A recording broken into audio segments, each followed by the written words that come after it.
Pemirsa, Anda kembali bersama kami di Metro Siang. Ketegangan antara Israel dan Iran memasuki babak baru dengan diluncurkannya serangan pada 13 Juni 2025 lalu, di mana serangan Israel alih-alih menghentikan program nuklir Iran justru dikhawatirkan memicu eskalasi ketegangan di Timur Tengah. Kita lihat pemirsa, titik dilancarkannya serangan Israel terhadap Iran ini banyak ditemukan di ibu kota Iran, Teheran. Media setempat menunjukkan bahwa adanya kerusakan bangunan dan kawasan pemukiman hingga korban jiwa di Iran. Di Teheran misalnya, Iran memiliki salah satu fasilitas riset nuklir, di mana objek vital nuklir milik Iran seperti fasilitas pengayaan uranium Natanz ini juga dilaporkan menjadi target serangan. Israel mengklaim bahwa serangan mereka kali ini telah menimbulkan kerusakan serius terhadap fasilitas pengayaan terbesar milik Iran tersebut. Sekali lagi, ini adalah fasilitas pengayaan uranium, pemirsa, milik Iran yang menjadi target sasaran dari Israel. Nah, tidak hanya di Natanz, tapi pengayaan uranium di Iran ini sebetulnya juga dilakukan di Fordow. Ini yang berada di bawah Teheran, pemirsa, di mana kalau di Fordow ini dirancang, pengayaan uranium di sana dirancang dengan aman dari serangan udara. Tapi sejak kesepakatan nuklir JCPOA pada 2015, pengayaan uranium Iran dibatasi hanya boleh dilakukan di Natanz, sehingga memang serangan terpusat di wilayah Natanz tersebut, pemirsa. Dan juga Fordow saat ini difungsikan sebagai pusat penelitian nuklir. Pada 2018, Amerika Serikat di bawah Trump menarik diri dari kesepakatan nuklir yang melibatkan Iran, sehingga Iran akhirnya disinyalir kembali melakukan pengayaan uranium di Fordow pada 2021. Nah, kalau menurut laporan Badan Tenaga Atom Internasional, Iran saat ini sedang meningkatkan kapasitas pengayaan uraniumnya menjadi 60%, sementara ambang batas untuk disebut sebagai senjata nuklir adalah 90%. Hal inilah yang membuat Israel geram dan juga melancarkan serangannya ke fasilitas-fasilitas nuklir Iran. Nah, ketegangan antara Israel dan Iran, pemirsa, tentunya telah memakan puluhan korban jiwa. Sumber berita setempat menyebut bahwa anak-anak dan perempuan ikut menjadi korban tewas. Di Iran, pemirsa, otoritas setempat melaporkan ada 78 korban tewas, sementara 320 lainnya terluka akibat serangan Israel. Meskipun Israel mengklaim bahwa serangannya ini menyasar fasilitas militer seperti situs nuklir dan juga infrastruktur bahan bakar, tapi tentu ada juga korban-korban sipil. Bahkan media setempat menulis bahwa serangan Israel itu menewaskan para petinggi militer Iran. Salah satunya adalah Panglima Korps Garda Revolusi Iran, Hossein Salimi. Kita lihat bagaimana kerugian yang dialami oleh sisi Israel atau korban yang jatuh setelah ada serangan balasan dari Iran tanggal 15 Juni, di mana layanan darurat Israel mencatat timbul 10 korban tewas dan 200 orang lainnya terluka.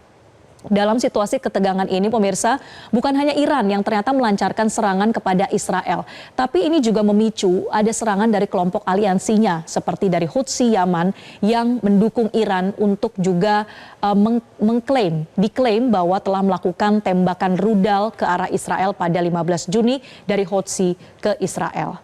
Israel dan Iran masing-masing punya kekuatan militer terbesar di Timur Tengah. Kalau dari sisi kekuatan udara, Israel memang memiliki keunggulan yang lebih signifikan dibandingkan dengan kekuatan Iran. Nah, dalam melancarkan serangannya ke Iran baru-baru ini, Israel mengoperasikan jet tempur termutakhirnya, yaitu F-35I Adir. Sejumlah sumber menyebutkan bahwa Israel punya 35 unit pesawat jet F-35 produksi Lockheed Martin yang merupakan produsen dirgantara Amerika Serikat. Bahkan punya Israel ini, pemirsa, dimodifikasi secara khusus oleh Amerika untuk kebutuhan Israel. Pesawat ini dapat melaju dengan kecepatan hingga 1.900 km per jam. Persenjataannya juga tidak main-main. Muatan senjata internal F-35 ini bisa mencapai 2.600 kg dengan tambahan muatan eksternal hingga 8.200 kg. Selain F-35 yang memang dirancang untuk sulit dideteksi, tapi juga ada berbagai alat-alat perang lainnya, pemirsa, yang juga diluncurkan oleh Israel seperti pesawat jet F-15 dan juga jet F-16 yang digunakan oleh Israel dalam serangan Iran baru-baru ini. Nah, kalau kekuatan udara Israel nampaknya memang lebih kuat, tapi hal ini ternyata bisa diimbangi oleh Iran dengan alutsista rudal dan juga pesawat nirawak atau drone yang memiliki gudang balistik terbesar di kawasan. Jadi pemirsa, Iran disebut memiliki hingga 3.000 amunisi rudal balistik dan salah satu yang performanya paling tinggi dan cukup tinggi adalah rudal Khorashmar. Nah, ini merupakan rudal yang memiliki jangkauan hingga 2.000 km dan juga memiliki hulu ledak mencapai 1.500 kg. Cakupan 2.000 km ini pemirsa sebetulnya cakupan yang cukup bagi Iran untuk bisa menyerang Israel dengan satu kali tembakan, yang mana jarak dari Iran ke Israel ini hanya 1.800 km. Dan yang tidak kalah menggetarkan ini sebetulnya adalah rudal balistik hipersonik Fatah. Ini jangkauannya memang tercatat sekitar 1.400 km.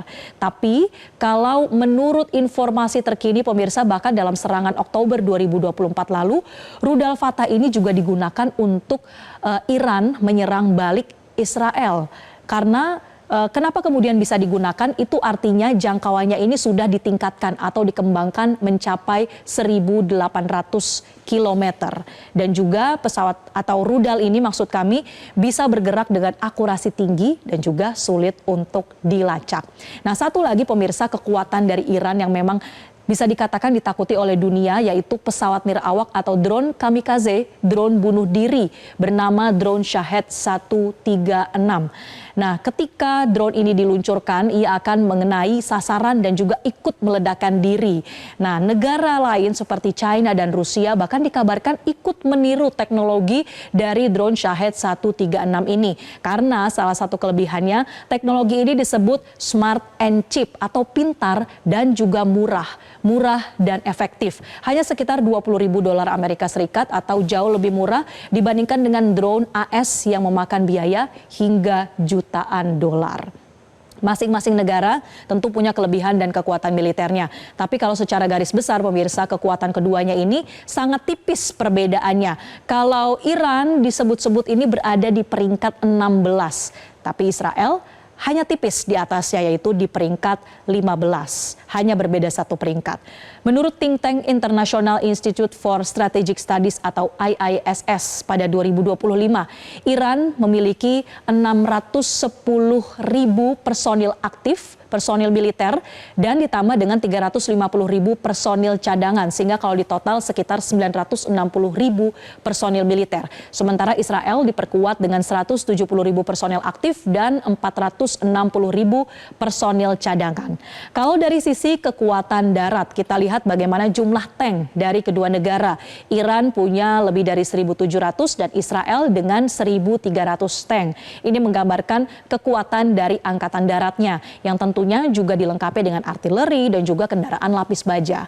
Kalau dari sisi udara seperti tadi kami jelaskan, Israel memang unggul daripada Iran dengan 611 jet tempurnya, sementara Iran sekitar 550 jet tempur. Tapi kalau kita lihat lagi di armada laut, Iran ini unggul dibandingkan Israel dari sisi jumlah armada lautnya. Saling serang antara Israel dan Iran, pemirsa, berujung pada batalnya perundingan nuklir antara Iran dengan Amerika Serikat yang sejatinya digelar di Oman pada 15 Juni kemarin. Tapi pihak Oman sebagai mediator ini sudah memastikan bahwa negosiasi putaran ke-6 ini antara Iran dan Amerika Serikat akhirnya batal. Hal ini pun dikonfirmasi oleh juru bicara Kementerian Luar Negeri Iran, Esmail Bagaei. Ia mengatakan bahwa menurut Iran, Amerika Serikat itu turut membiarkan serangan Israel ke fasilitas nuklir mereka. Sehingga perundingan pun ini rasa-rasanya sudah tidak berarti menurut Iran. Sementara kalau menurut Presiden Donald Trump, di media sosialnya Kita kutip pemirsa bagaimana ia menyikapi adanya saling serang antara Israel dan juga Iran. Tentunya Amerika Serikat membantah terlibat dalam serangan Israel ke Iran pada 13 Juni lalu. Namun Trump melanjutkan dengan kalimat bernada peringatan bahwa jika Iran turut menyerang Amerika, maka akan ada serangan balasan pada level yang masif atau belum pernah terjadi sebelumnya.